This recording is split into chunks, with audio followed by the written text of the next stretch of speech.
If your surname is Fletcher, Cooper, Carter, Wright, Fuller, Chandler, Barker, Mercer, Sawyer, or Spencer, your family name may preserve the work of someone who lived centuries ago.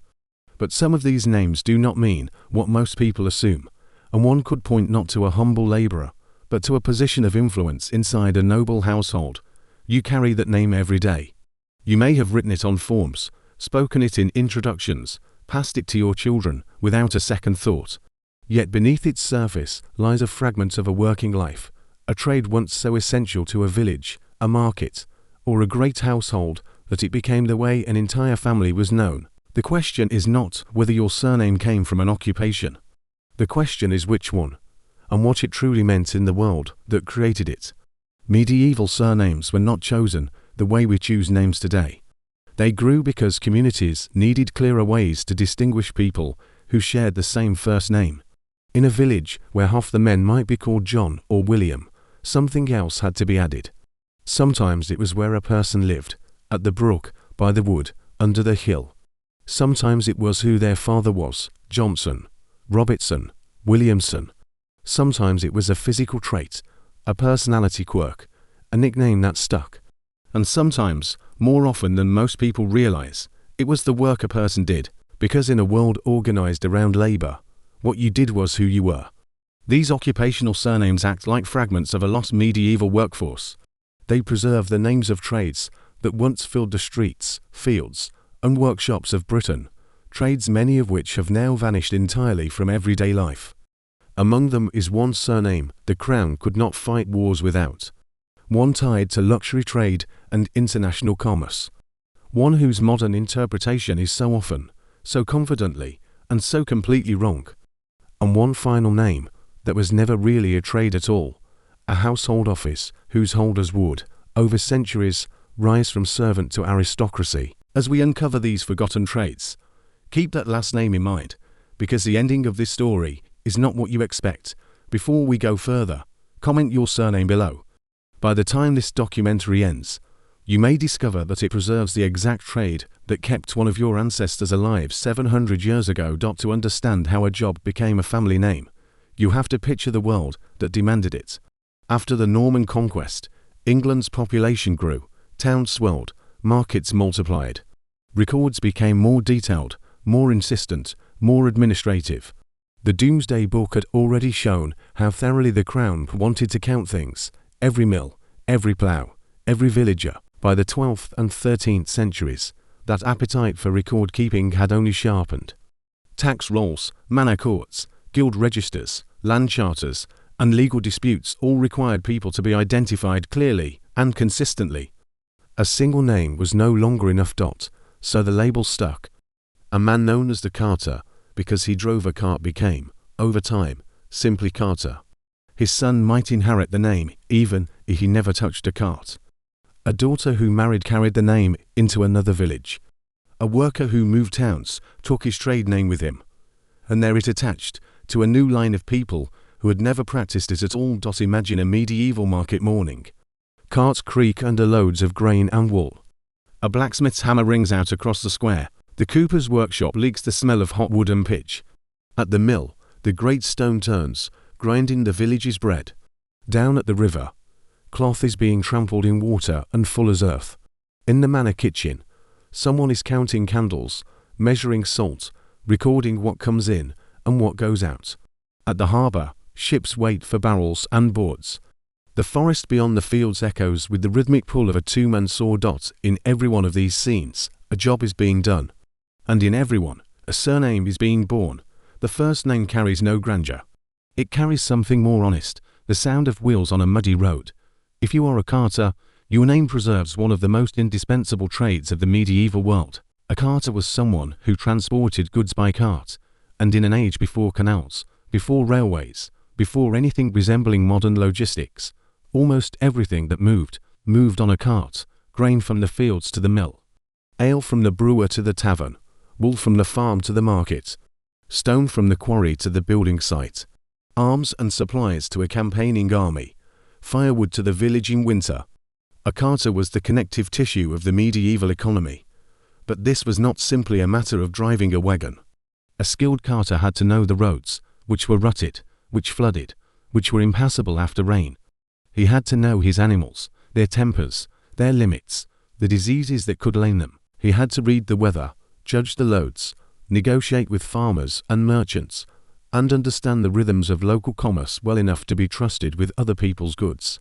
The cart was his livelihood, his workshop, and his moving warehouse all at once. When a carter was unreliable, a market stalled. When he was skilled, a village ate. Picture him before dawn, a hand on the harness, the cart heavy with a merchant's wool, the road still dark underfoot. He had no idea that 8 centuries later, descendants he would never meet would still carry the word for what he did. The surname Carter appears across England with striking frequency, and that itself tells you something. There were many Carters because there had to be. The job was everywhere, and so the name was everywhere. Not every Carter today descends from one original Carter, far from it. The name arose independently in countless towns and villages, attached to countless unrelated families who happen to share the same essential trade. The surname is evidence of a kind of work, not proof of a single bloodline. That cart, on certain roads, carried something sharper than grain. It carried arrows. If your name is Fletcher, you may already believe you know what it means. Most people assume a Fletcher made bows. They are almost right, and entirely wrong. A Fletcher made arrows. The bowmaker was someone else entirely, the bowyer. The two trades sat side by side in the medieval archer's world, but they were distinct skills, distinct guilds, and distinct surnames. The crown could not fight wars without these people, and almost no one today remembers what they actually did. The word comes from the old French flechier, itself from flesh, an arrow. A Fletcher took a shaft of wood, often ash, sometimes aspen, and shaped it, balanced it, and crowned it with the fletching that gave the arrow its flight. The feathers mattered enormously. Set at the wrong angle, the arrow would spin and tumble. Set correctly, with the right curve and stiffness, the feather guided the shaft straight and true over astonishing distances. A Fletcher had to understand arrow dynamics long before the word existed. He worked by feel, by experience, by the accumulated knowledge of generations of craftsmen. In an age when the longbow was the decisive weapon of English warfare, Fletchers were not peripheral. At Agincourt, at Crécy, at Poitiers, the reign of arrows that broke the French charges began in workshops like theirs. The crown demanded vast numbers of arrows, tens of thousands for a single campaign, and the men who made them were part of the machinery of war. The confusion between Fletcher and bowyer is itself a small piece of forgotten history. Most people today have never heard of a bowyer. The word has nearly vanished from ordinary speech. But Fletcher survives in tens of thousands of families, a name that quietly misleads almost everyone who carries it. You did not descend from the man who shaped the bow. You may descend from the man who made the thing the bow was useless without. From the Fletcher's workshop, full of feather and sharpened wood, we move to a different kind of making entirely, one built around curves, pressure, and the ingenuity of bending wood without breaking it. And remember, one of the names still ahead was never really a trade at all. A cooper was a maker of barrels, casks, and staved vessels. If that sounds mundane, consider this. In the medieval world, almost everything that needed to be stored or transported in bulk went into a barrel. Ale, wine, grain, salted fish, salt itself, honey, cider, beer, even gunpowder. There was no cheap glass, no plastic, no mass-produced container of any kind. The barrel was the universal unit of storage and the universal vessel of trade. Without coopers, the medieval economy does not function. The craft was extraordinarily skilled. A cooper took flat staves of wood, shaped them precisely, and bound them together with iron hoops into a vessel that was watertight, strong enough to be rolled and dropped, and tapered so it could be rolled easily and stacked tightly. The geometry had to be exact. A single poorly shaped stave meant a leaking barrel, and a leaking barrel meant spoiled goods, lost money, and a reputation destroyed. There were even wet coopers who made vessels for liquids, and dry coopers who made them for solids like flour and grain. Picture your 20-8-great-grandfather walking before dawn into a cool storehouse, lifting a barrel he had spent 3 days crafting, testing its weight, listening for the creak that told him the staves still held. He had no idea that 8 centuries later, his descendants would still carry the name Cooper, a word for the curve of wood that his hands had perfected. The surname Cooper spread wherever storage and transport mattered, which was everywhere. Like Carter, it arose many times over, in many places, attached to many unrelated families. To be a Cooper today is to carry a name that once meant indispensability. Some names, though, sound so familiar in modern English that we assume we know them, and that assumption conceals something far older. Historians have studied this next surname for generations, and most people who carry it have been told the wrong story. If your name is Barker, you may have been told it described someone who barked, who shouted, perhaps, or worked with dogs. It is a pleasing story. It is also, in most cases, almost certainly wrong. The occupational root of Barker lies in the tanning trade, one of the most vital and one of the least glamorous industries of medieval England. Tanners transformed animal hides into durable leather, and the critical ingredient in that process was bark, specifically the bark of oak and certain other trees, which was rich in tannin. The tannin cured the hide, turned raw skin into leather, and made possible the shoes, belts, harnesses, saddles, bags, and countless other objects on which daily life depended. A barkman, or barker, was someone who stripped bark from trees and prepared it for the tanner's pits. The work was seasonal. Bark peeled best in spring, when the sap was rising, and physically demanding. It is important to be careful here. Surname origins are rarely simple. Some Barker families may have roots in other linguistic traditions, and the name may, in certain branches, have unrelated origins. But for a great many Barkers, the connection to the tanning trade is the most historically defensible explanation. The surprise is that the misunderstanding hides something so essential. Leather was the plastic of the medieval world, everywhere, in everything, irreplaceable.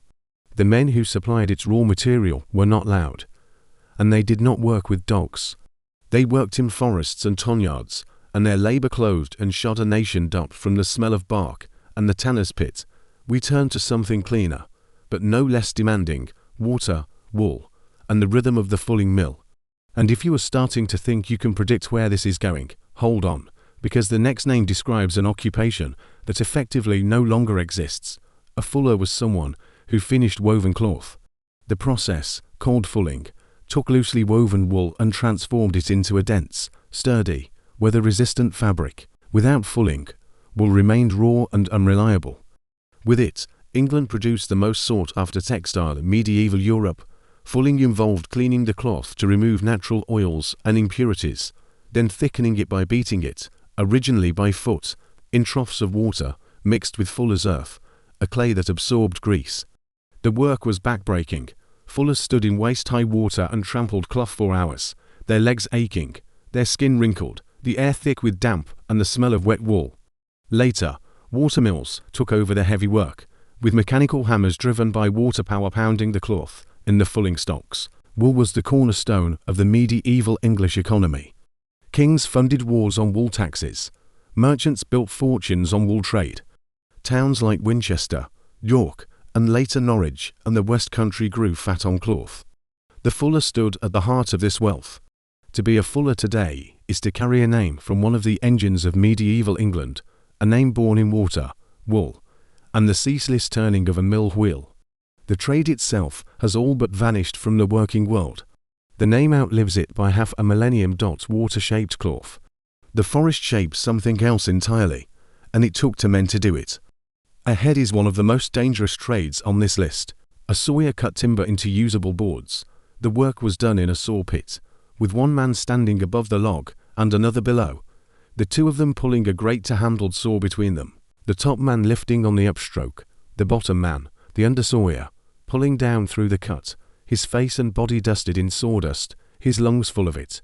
The geometry was brutal. The lower position was the worst one, cramped, dark, choking. They worked as one, in rhythm, because a misaligned stroke meant a wasted board, and a wasted board meant wasted money and wasted timber. Timber built medieval England: houses, barns, churches, bridges, ships, carts, tools. All of it began as a tree, and most of it passed through a sawyer's hands.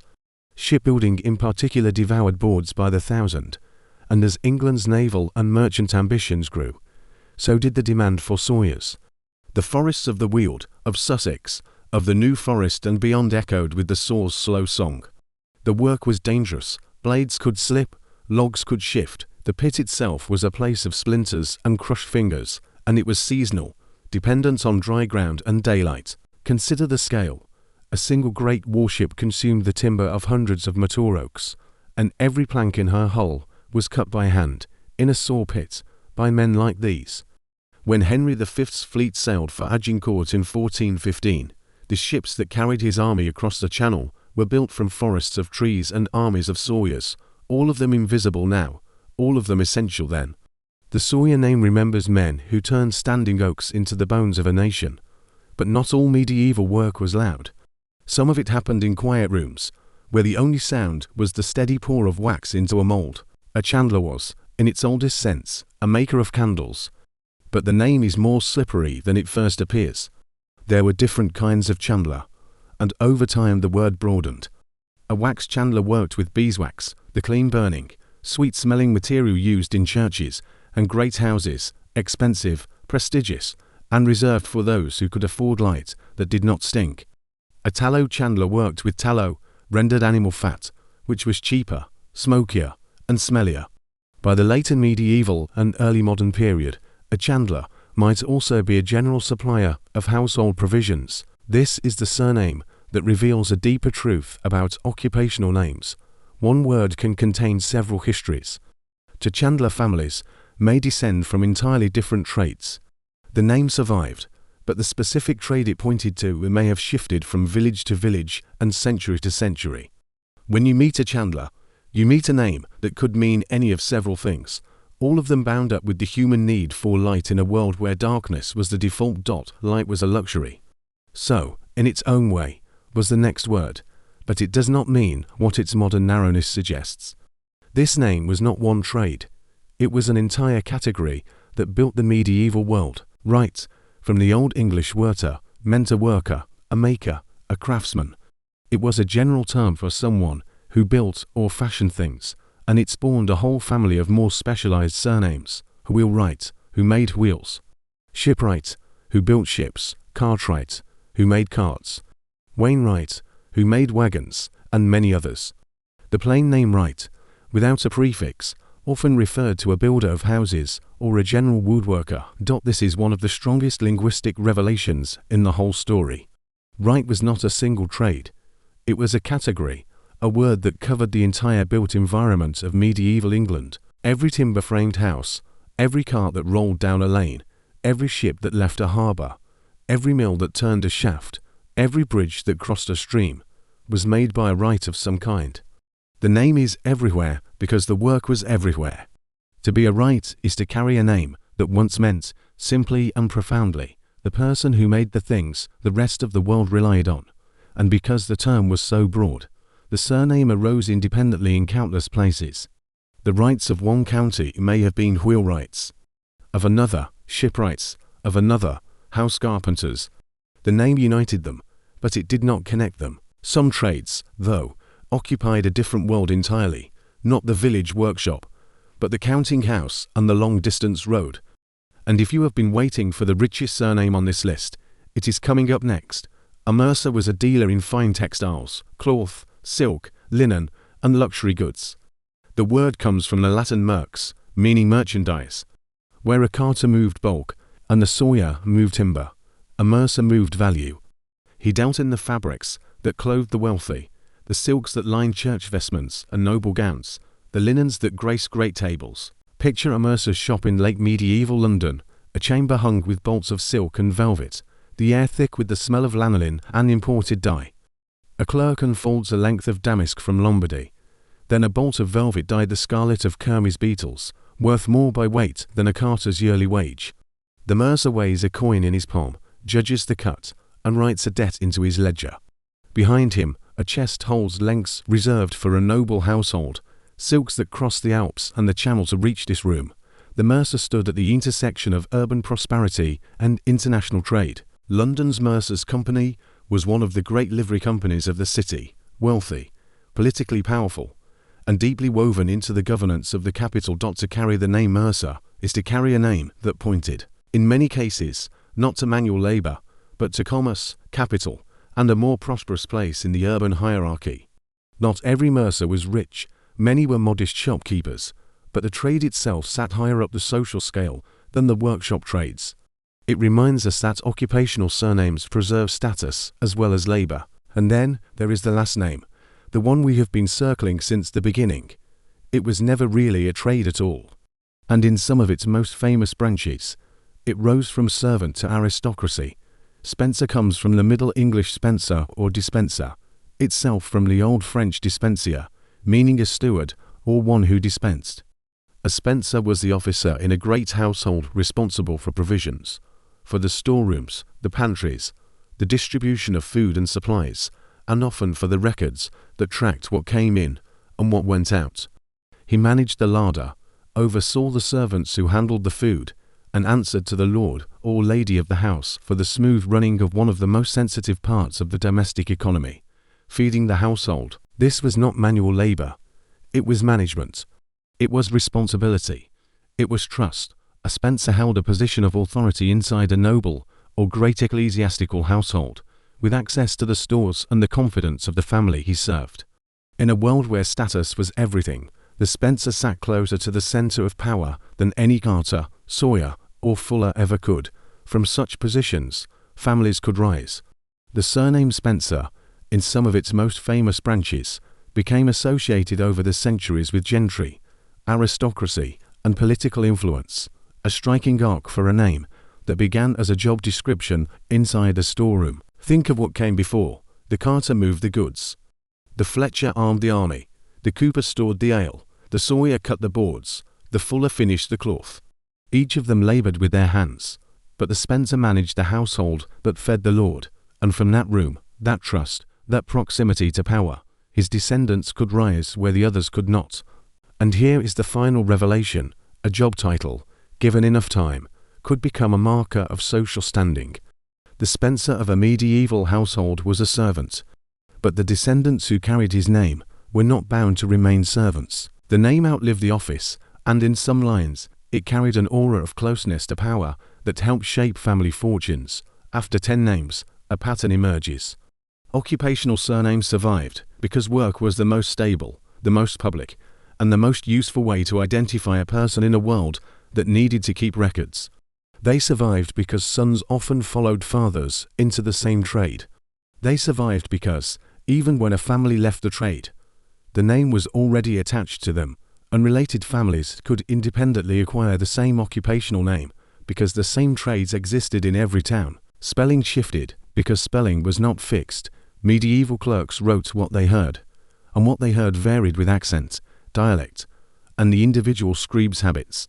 Migration spread the names further, as families left their villages for towns, ports, and eventually new continents. Modern genealogy requires records, not assumptions. A surname alone cannot tell you who your ancestors were. But parish registers, tax rolls, wills, guild records, land documents, and census material can, and together they form the paper trail that lets a modern bearer of Fletcher, or Cooper, or Spencer trace a line back through the centuries, not to a single founder, but to the working people whose names they still carry. A surname may preserve the sound of a workshop, the smell of leather, the weight of timber, the dust of a road, the heat of a candle room, or the responsibility of feeding a great household. These names do not merely record jobs.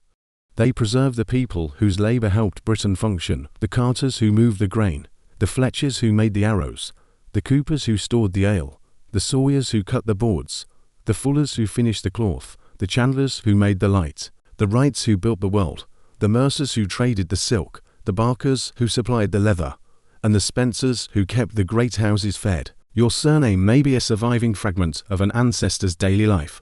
The work is gone. The name remains. Comment your surname below and tell us which kind of surname history Bloodlines should investigate next. Place name surnames, animal surnames, surnames linked to status, or names that began as insults.